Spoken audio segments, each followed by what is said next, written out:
Hello world, I'm Christopher Lange, the Engineering Manager at the Center of Excellence in Wireless and Information Technology at Stony Brook. Today I'm joined by Christos and Pawel to talk about the Alphathon and the impact that it's having. So Christos, you want to introduce yourself to the audience? Sure. Hi, my name is Christos Koutsoyannis, the Chief Investment Officer of Atlas Ridge Capital, an emerging quantitative hedge fund. I'm also an adjunct professor at NYU Courant, so I teach graduate students. Thanks, Christos. And Pawel? Hi, Chris. Thank you for having me. I'm professor in the applied math and statistics here at Stony Brook, working in the group of quantitative finance, mainly on machine learning and signal processing with application in finance and technology. Thanks, Pawel. So we're here to talk about the Alphathon and how machine learning, large language models, and quantitative finance can all come together in this event. So I think the best way for us to do this is really start off, Pawel. So what is the Alphathon? What was the Alphathon? And give us a little background on that. Right. So Alphathon was an event that we are very excited all about. It was this fall in September and October. On the October 9th, we had the finals. Alphathon comes from hackathon. So it was a one-month hacking event where practitioners as well as students from all tri-state area, but also from all over the world, actually. London, we had participants from Switzerland, from Australia, were hacking, and they were solving problems given by financial companies, by hedge funds and others, and had 1 month to come with creative solution. We're meeting those representatives of those companies during that month on various occasions via Zoom meetings and getting feedback, and then building. And on October 9th, we had actually a big final at the Alternative Data Conference in New York City, where the finalists were revealed and the winners were awarded. It was a wonderful collaboration between academia and industry, which brought a lot of I think almost 150 participants.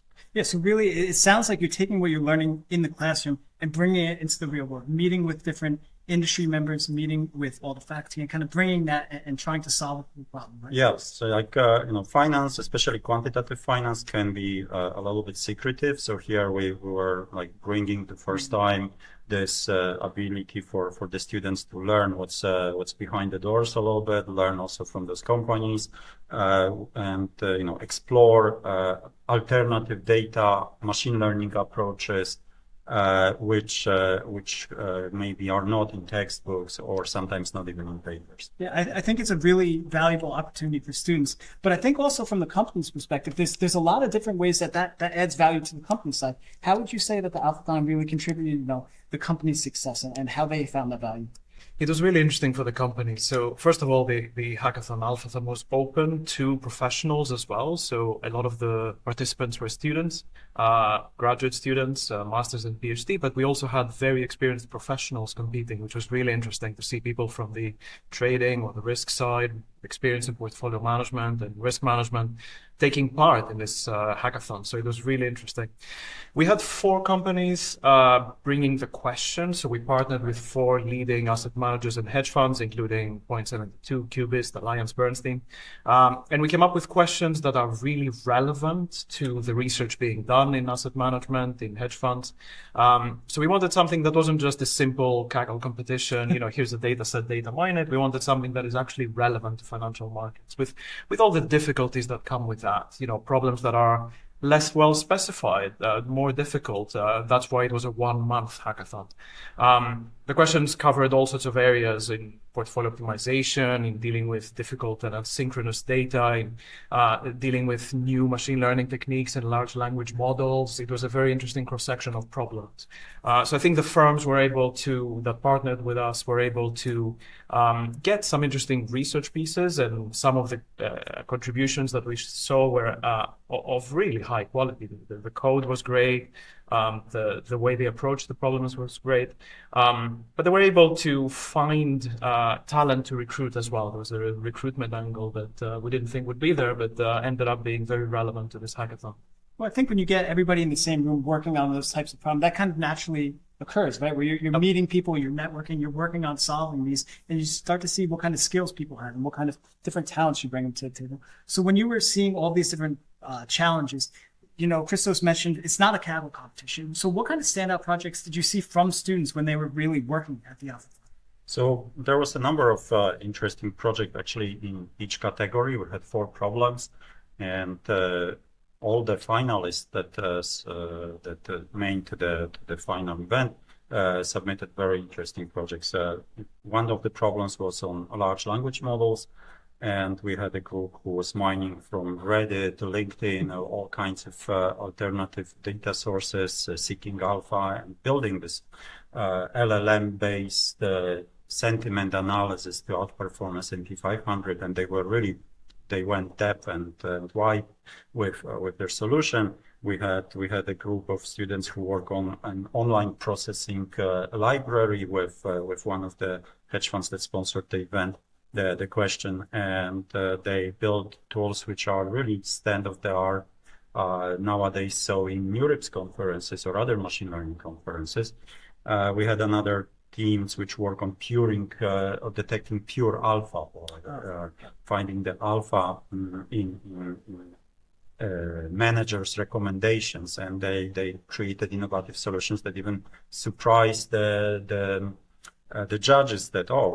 we didn't see this kind of pure alpha detection in portfolio managers and professional firms that they work with. So there was depth and breadth of really interesting solutions. Yeah, I think it's so cool because, everywhere I turn, I feel like you're hearing large language models, LLMs, like, ChatGPT is one of the, very popular ones. But it's really interesting for me to see how this affects every industry. It really does, like all of this machine learning, artificial intelligence. It's not just one industry. It really is diving into all of them. So what kind of trends do you see in the finance world? What kind of technologies? Do you feel like LLMs are the next best thing? Is there other aspects of AI that are really exciting? There's a lot of innovation. It's a really good question. So first of all, yes, we do see uses of LLMs, and we do see uses of the transformer models and machine learning models behind them being applied to financial data and unstructured data, textual data, directly as well. So definitely that's an angle of that innovation. We also see a lot of sort of interesting approaches in terms of data. We did have really good data partners in this hackathon. We were lucky enough to have Eagle Alpha, Data Bento, or even platforms, Quant Connect, sort of really work with us. I feel like that's actually kind of, key, right? Getting that data access, right? Because you can have all these great ideas, but without that access, you can't really, Exactly. So marrying these approaches with the depth and breadth of data is very relevant to hedge funds and how they perform today. Another aspect of the industry at the moment is very much the alpha beta separation, sort of the traditional beta products see a lot of consolidation in the industry, a lot of fee pressure. It's becoming more and more commoditized with ETFs and different vehicles out there. Whereas the alpha side, the true differentiated value added, is actually really relevant. It's the more interesting research you do, the more sort of you can contribute in that alpha side. So this clear separation between core and satellite investment, if you like, is something that we've seen a lot over the last 5 years. No, and that's really interesting. So from the research side, do you still feel, looking at these trends, of course, that's one thing, but from the research side, is that exciting to you? What are the coolest trends that you're seeing on that? So academia, and especially quantitative finance, or finance broadly speaking, is very excited about large language models, like everybody else probably. We are also very cautious about them because we know the hallucination problem and low signal, high noise scenario, which is in finance. But there are some very interesting examples of use of LLMs in processing, accounting data, in processing company announcements, CEO calls, board of directors calls, all kinds of earnings announcements.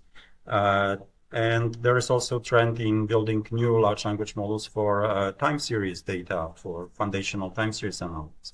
How this will reveal in quantitative finance, where we have low signal, high noise, that's still to be seen. So far, it's good, maybe, for sales trends in big online stores, whether it's going to work for finance. Interesting, in the latest NeurIPS, which is the biggest ML conference, one of the workshops was dedicated to foundational time series large language models. So we see what the research can bring in that direction. And yeah, we are very excited to see how this rolls out. Yeah, and I think, kind of like the conversation about data is so key because using that time series data, using these different data sources, what you can find really enables, what you can build, right? Without those different data sets, you don't have that ground truth. You don't have that guiding knowledge for these LLMs. So when you think about data sources, what kind of alternative data sources would you say that finance firms are kind of looking into? It's really interesting. So for 3, 4, 5 years, we saw data discovery being the new thing. More and more kinds of alternative data, satellite data, interesting logistics, being used more and more in forecasting, in alpha, but also in risk management, in equities and multi-asset. To some extent, we're seeing a plateau of that. So now the universe of alternative data is kind of known out there. So there's one frontier, which is, corporate data and looking into companies that don't normally collect data, but convincing them to sort of put them together and derive insights from that. It's also about how you use data. Just because you use an alternative data set doesn't mean that you immediately have insights. So this combination of advanced modeling and the breadth of data is something that is getting more and more explored, which I think is really important. Domain knowledge plus data, information. Yeah, and one thing that I think about is, so when you have students at the Alphathon, how do you guide them? Like you have this, wide set of data, and you have all these different possibilities that are available to them. What do you think is the best way to kind of guide students and maybe even inform them on their career path, right? Yeah. What is interesting to them, but what is also interesting to industry and what is relevant as we move forward? So, like we said earlier, this was a 1 month long event, and we tried to steer both the participants and the companies that sponsored question to provide feedback, to meet with participants. We had weekly Zoom calls with them, and there was open Q&A sessions. And as we were going deeper and deeper into the Alphathon, closer to the finals, the questions were more in depth and more rigorous, and you could see that there are some interesting solutions coming out.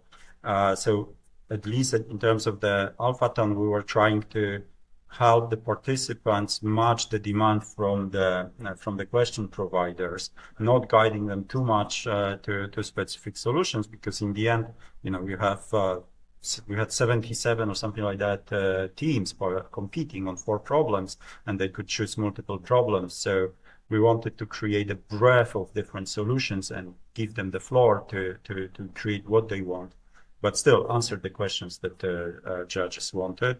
It's a different story when you work with your students in your course, and then you can guide them. But for the hackathon, it was really open. I think that's such a valuable thing, because within academics and when you're studying for maybe just a class, right? That's very much a well-defined problem. Whereas this, industry is more open, right? You have that space to kind of breathe, and even though you have these 4 targeted areas, it gives the students a little bit of room to explore. And I think that's really valuable, and especially as these students are looking towards their career. What would you say that the job market kind of looks like? What kind of things are exciting? What's, different technologies? Yeah, I'd love to. It's a good question, and it comes up a lot. So as I mentioned, I'm involved with NYU as well as the CEWIT Center here. I'm on the executive board of Columbia Business School, the program of financial studies, the MSFE. I'm also involved with various industry bodies. I'm on the board of directors of the SQA that co-run this hackathon. I chair the data science and quant investment group at CFA New York. It's one of those topics that keeps coming up again and again and again. To some extent, we have so much more interesting data, machines, techniques these days. There's a lot more innovation going on. So in some ways, it's a really interesting time to be doing research in financial markets. On the flip side, it hasn't been an amazing year for recruitment. We've seen some students in other settings sort of being, trying to find internships, finding it more difficult, full-time jobs. There's a lot of supply of extra mathematical finance courses coming up in new universities. I think this hackathon was really important for that reason. As I mentioned, recruitment was not something we had in mind in the beginning, but it ended up being this central hub, this networking event as well. We saw some of the partner companies bringing in the students and asking them to present the winning entries to some of those supporting companies. We saw some more informal recruitment happening in the background. So I would say that it's a really exciting environment, and the pace of innovation is accelerating, which is a fantastic time to be in financial markets. I would strongly encourage students to network, to meet people, to understand what it is they like, which asset class, is it risk management, is it something else, and really target that, because that's the best chance of really figuring out what you like and getting a job at.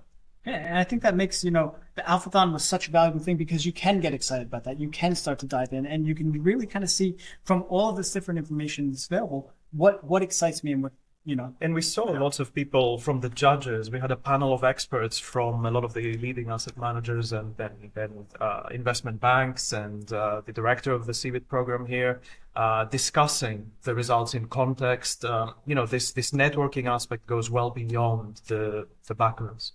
The question sponsors. So what about from your perspective? Do you feel that for students that are, interested in finance, other than attending and participating in next year's Alphathon, what kind of advice would you say, or how would you guide students who are interested? Thank you, Chris. Yes, there will be the next year hackathon or Alphathon. And what, besides participating in it, what can I recommend is, it's always about very good performance in your classes. As a professor, I have to say that. And besides that, events like that and projects, hands-on experience, which you can put on your resume, which stands out. So always think that everybody else submits resumes, and you have to make your visible and speaking out about your specific skills. Don't be a generalist and everything, be a specialist, because it's a job market nowadays is more a matching process than ever. So trust me, if you focus on one thing and you do it really well, there will be a company, especially in New York area, which will be interested in your resume. If you are good in everything, you're not good in anything. If I may add one more thing, it's also been the breadth of skills you need to do quant has expanded so much. It used to be that quant was multi-factor equity or option pricing, and these days it's much more interdisciplinary with machine learning and data science and everything else. The jobs have also changed. A lot of people with a mathematical finance background are going into all aspects of investment, into other asset classes that didn't used to be very quantitative, into private markets and private equity. You see a lot of quantitative risk models being applied to ventures and venture capital. There is such a divergence of people coming out into more fintech or technology or Silicon Valley jobs from a math finance background. So I think it's more important than ever, as Pawel was saying, to really figure out what your strengths are, figure out what you want to do. You'll be doing this job forever, and you should be interested in it. You're not going to be really good and stand out if it's not your passion. So there's a breadth of possible skill sets out there, from very quantitative to much less quantitative, to consider. And I think that this is what makes it so exciting, because there is that breadth for you to specialize in, right? So there's all these different areas now, and they all have these different applications, and then you get to kind of pick where you want to go deeper, right?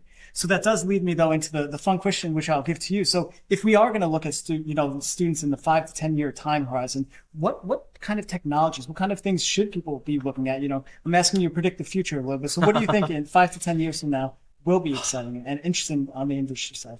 That's a really difficult question. I'll share two observations. Thank you. The first one is the tool set. I think we talked about LLMs, we talked about machine learning and AI. It kind of feels a little bit like, when we first got Excel or programming computers, or, photography. The nature of art changed. It wasn't representational anymore. It became more about real contributions in art. I think it's the same thing with language, and it's going to be the same thing with forecasting time series or risk management or investment in general. Domain knowledge will matter. Insight will matter even more so than in the past, where a simple process could carry you through your career. So really understanding what drives financial markets, what drives the world, reading, I think that is going to be a valuable commodity. We're going to zoom out from the operational pedantics and go into thinking about the deeper problems more. And the only other thing I would add to that is, sort of the nature of information with all of the alternative data out there and more being sort of automated and deciphered. We're becoming more and more scientific in our thinking. And that is true everywhere. You know, discretionary investors have big data groups that collect their data and forecast KPIs, and they're given risk tools to use. Like, you know, discretionary investment is becoming more systematic. Systematic investment is going much more in depth. You see fintech and technology and data science converging with the way we think about investment and risk management. I think that process will only continue. More and more of us will be using cutting edge techniques and data in years to come. So deeper and deeper problems, I think, is where we're going. Which is an exciting thing to think about, right? There's all these things. I'd love to get your input on that, Pawel. So where do you see, you know, again, peering into the future, how do you see the next 5 to 10 years? What technologies do you see emerging, and what are your thoughts? So we live in really exciting times. I think the machine learning / nowadays the large language models or multi-agent systems which are being built, which is very exciting area of research, of very active research, and quickly also accommodated and used by industry. From academic side, I think one new emerging area which is very exciting for me is the so-called experimental mathematics. So we have experimental physics, we have experimental chemistry, we have experimental biology. We never had experimental mathematics. Mathematics were proofs, derivations, theorems, and there was no experiments. Now with large language models, with tools of this kind, we start seeing new areas in mathematics where we can do experiments. We can do thought processes experiments and solve problems. Maybe out of thousands of partial differential equations, we can solve 80% or 90% of them using a certain logic from LLM, and that's kind of an experimental area. So that's one. Another one, I think, quantitative finance and industry. How it's going to adapt large language models, that still need to be seen because of these hallucinations. Yeah, no, I think the fact that it's so novel is exciting, right? This could be a new branch of research for people to explore and different things for people to go into. Also, do you have thoughts on that type of experimental? I love it. I agree with it. More and more applied experimental problems, more and more simulation problems. The more we can test in a more rigorous way and backtest things. Yes, absolutely. Yes, I agree with Pawel's point. I think it's also interesting with the new techniques, as we talked about machine learning and AI kind of techniques being used in financial markets. I think that gives us a whole new playing field, like portfolio optimization or other sort of linear regression before. It's a tool that a lot of us will use and a lot of us will abuse in wrong ways. So I think there will be a lot of wrong uses and experimental sort of techniques along the way until we, as an industry, kind of converge into a new canon. Yeah, and that type of experimentation is so exciting, right? You have this new tool. How can it be applied? How can it be applied correctly? Yep. Yeah. Access to the data, ability to process information in an online way, that also changed the way academic research is done and new innovation carried. So I think this also translates very naturally to finance because there's a lot of non-stationarity, regime changes, unexpected events in the financial markets. So tools which can build solutions which are adapt in an online way to the upcoming new data are very of big interest too. No, for sure. So I did want to thank you both. Oh, do you want to jump on? No, please. Oh, yeah, no. Well, before we wrap up today, I did want to ask if you have any final closing thoughts about successes for the Alphathon, things that you're excited about for next year. Yeah, definitely. So we are looking forward to the next edition. This was the first time we had the Alphathon. We got a lot of traction and a lot of interest. Like I said in the beginning, from all over the world, but predominantly New York area. It's a beautiful event organized by non-profit organizations and independently, so to say, from the specific industry partner, but in a collaboration with many of them. So it's an independent place where industry and academia and students and people can meet. And we are very excited about next year and possible many years. I'm to come. excited as well. So I think it's going to be a great opportunity for students and professionals who are really interested in applying themselves and building that deep knowledge that we talked about. It was lovely to see all four of the question sponsors come back to us and say that they wanted to do that again. So I think it's really important to see that this works for the partners of this really successful Alphathon. We saw a lot of interest from people in the industry, from our respective students, from all sorts of people that didn't participate that would like to participate in the future. I think we want to keep the questions relevant. We don't want them to become simplistic. We like the fact that there is uncertainty involved in them, and it's real questions that industry professionals face every day. So this type of depth of question and applicability of the question will remain. We were approached by a couple of others as well, so we might add more questions to the future. But it's lovely to see that it became an industry institution from day one. Yeah, I think that's so exciting. SQA was a wonderful partner in Christos in organizing it, and really we brought a great team of companies and students together to generate a pretty interesting event. Yeah. Well, thank you, Christos, and thank you, Pawel, for joining us on the CEWIT podcast. I would just want to let our audience know, if you are interested in the Alphathon, please check the show notes for this podcast or take a look at our website. There'll be a lot of great information about our speakers, the companies that are involved, and you can find all of that at CEWIT.org. Thanks. Thank you, Chris. Thanks, Chris.